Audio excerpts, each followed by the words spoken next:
Assalamualaikum warahmatullahi wabarakatuh. Perkenalkan, nama saya Nazwa Olivia dengan NIM B1A1244042. Pada kesempatan kali ini, video ini dibuat bertujuan untuk memenuhi tugas ujian tengah semester saya, yaitu menjawab soal-soal ujian tengah semester menggunakan video sesuai dengan arahan dosen pengampu.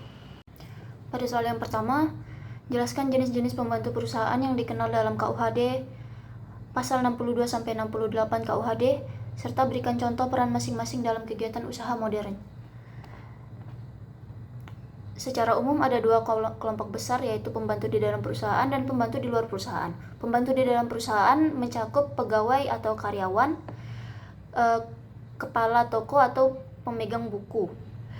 Pegawai atau karyawan adalah orang yang dipekerjakan untuk menjalankan tugas tertentu dalam perusahaan sesuai perintah dan tanggung jawab yang diberikan. Contohnya seperti staf administrasi, operator produksi, dan customer service. Kemudian kepala toko atau pemegang buku. Mereka punya tanggung jawab lebih besar daripada karyawan biasa. Biasanya diberi wewenang untuk mengambil keputusan tertentu atas nama perusahaan, tetapi hanya dalam batas tugasnya. Contohnya dalam dunia modern seperti manajer cabang toko retail seperti di Indomaret, dan finance officer. Yang kedua yaitu pembantu di luar perusahaan. Pembantu di luar perusahaan itu mencakup agen, maklar, dan komisioner. Agen bekerja secara tetap untuk mewakili pengusaha dalam menjalin hubungan bisnis dengan pihak ketiga. Ia tidak memiliki hubungan kerja seperti karyawan, tapi punya wewenang tertentu. Contohnya dalam dunia modern seperti agen asuransi, agen ekspedisi, dan agen franchise. Kemudian maklar. Maklar atau broker bertugas menjembatani dua pihak yang ingin melakukan transaksi tapi tidak berpihak ke salah satunya. Ia mempertemukan penjual dan pembeli. Contohnya dalam dunia modern seperti broker properti, broker saham, dan freight broker. Dan yang terakhir yaitu komisioner. Komisioner adalah orang yang melakukan transaksi atas namanya sendiri, tetapi sebenarnya untuk kepentingan orang lain atau komiten. Jadi dia tampak seperti pihak utama dalam transaksi, padahal bekerja untuk orang lain di belakang layar. Contohnya dalam dunia modern seperti perusahaan ekspor-impor dan jasa fulfillment, e-commerce. Soal yang kedua, bagaimana akibat hukum apabila suatu badan usaha tidak memiliki atau tidak memperbarui dokumen perusahaan sebagaimana diwajibkan oleh peraturan perundang-undangan. Ada 4 akibat apabila suatu badan usaha tidak memiliki atau tidak memperbarui dokumen perusahaan. Akibat yang pertama, akibat hukum secara administratif. Akibat hukum secara administratif seperti pencabutan izin usaha, pembekuan kegiatan operasional, tidak bisa mengajukan perpanjangan izin atau layanan OSS, tidak dapat mengikuti tender pemerintah, dan dikenai sanksi denda administratif.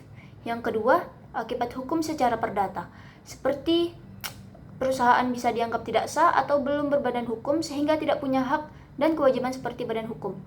Pengurus atau pemilik bisa dimintai tanggung jawab pribadi karena dianggap bertindak atas nama pribadi, bukan badan usaha. Dan perjanjian yang dibuat oleh badan usaha dianggap tidak sah atau batal demi hukum.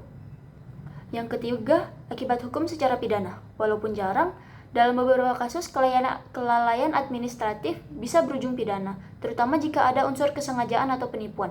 Misalnya menggunakan izin usaha yang sudah tidak berlaku untuk menipu pihak lain, tidak melaporkan perubahan data perusahaan untuk menghindari pajak, dan menggunakan dokumen palsu dalam kegiatan bisnis. Kemudian yang terakhir, akibat lain dalam dunia bisnis. Selain sanksi-sanksi yang disebutkan tadi, ada juga dampak sosial dan ekonomi yang sering terjadi, seperti kepercayaan mitra bisnis yang menurun, rekanan, investor, dan pelanggan jadi ragu untuk bekerja sama. Sulit mengakses pendanaan dari bank atau lembaga keuangan karena dokumen legal tidak lengkap. Tidak bisa ikut tender atau proyek besar yang mensyaratkan dokumen legal terbaru. Dan reputasi perusahaan rusak karena dianggap tidak profesional atau tidak resmi. Soal nomor 3, jelaskan perbedaan antara urusan perusahaan dan pengelompokan perusahaan menurut hukum dagang Indonesia, serta berikan contohnya. Urusan perusahaan membahas tentang apa saja kegiatan yang dilakukan oleh perusahaan dalam menjalankan usahanya. Contohnya, seperti perusahaan retail seperti Indomaret, urusannya meliputi pembelian barang dari supplier, menjual produk ke pelanggan, dan mengelola stok. Sedangkan pengelompokan perusahaan membahas tentang jenis dan bentuk badan usaha menurut hukum dagang Indonesia. Contohnya, perseorangan usaha yang dimiliki oleh satu orang saja. Contoh seperti warung sembako dan yang tidak berbadan hukum. Soal yang keempat yaitu jelaskan asas-asas dalam kontrak dagang serta berikan contoh pelanggaran asas yang sering terjadi dalam bisnis di Indonesia. Asas kontrak dagang itu ada 5. Yang pertama adalah asas kebebasan berkontrak atau freedom of contract, yaitu setiap orang bebas untuk membuat perjanjian dengan siapapun, tentang apapun, dan dengan isi apapun, selama tidak melanggar hukum, ketertiban umum, dan kesusilaan. Contoh pelanggaran yang sering terjadi seperti pihak kuat atau perusahaan besar memaksa pihak kecil menandatangani kontrak sepihak tanpa kesempatan untuk menegosiasikan isi perjanjian. Kemudian asas yang kedua adalah asas konsensualisme atau mutual consent, yaitu sebuah perjanjian dianggap sah dan mengikat sejak tercapainya kesepakatan antara para pihak, tanpa harus menunggu bentuk tertulis, kecuali diatur lain oleh undang-undang. Contoh pelanggaran yaitu salah satu pihak mengubah isi kesepakatan secara sepihak setelah kontrak disetujui. Asas yang ketiga merupakan asas pacta sunt servanda atau perjanjian harus ditepati, yaitu setelah perjanjian disepakati secara sah, maka isinya berlaku seperti undang-undang bagi para pihak. Contoh pelanggaran yang sering terjadi, salah satu pihak tidak memenuhi janji atau wan prestasi, seperti terlambat mengirim barang atau tidak membayar sesuai tenggat waktu. Yang keempat merupakan asas itikat baik atau good faith, yaitu perjanjian harus dibuat dan dilaksanakan dengan niat jujur, saling percaya, dan tanpa niat menipu. Asas ini berlaku sejak awal negosiasi sampai pelaksanaan kontrak selesai. Contoh pelanggaran, salah satu pihak menyembunyikan informasi penting, misalnya kondisi keuangan yang buruk atau kualitas produk yang tidak sesuai klaim. Yang terakhir merupakan asas kepribadian atau personality principle.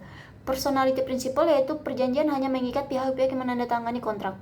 Orang di luar perjanjian tidak boleh dipaksa untuk menanggung atau diuntungkan oleh isi kontrak. Contoh pelanggarannya merupakan yaitu perusahaan mengalihkan tanggung jawab kontrak ke pihak lain, misalnya ke subkontraktor tanpa izin dari mitra utamanya.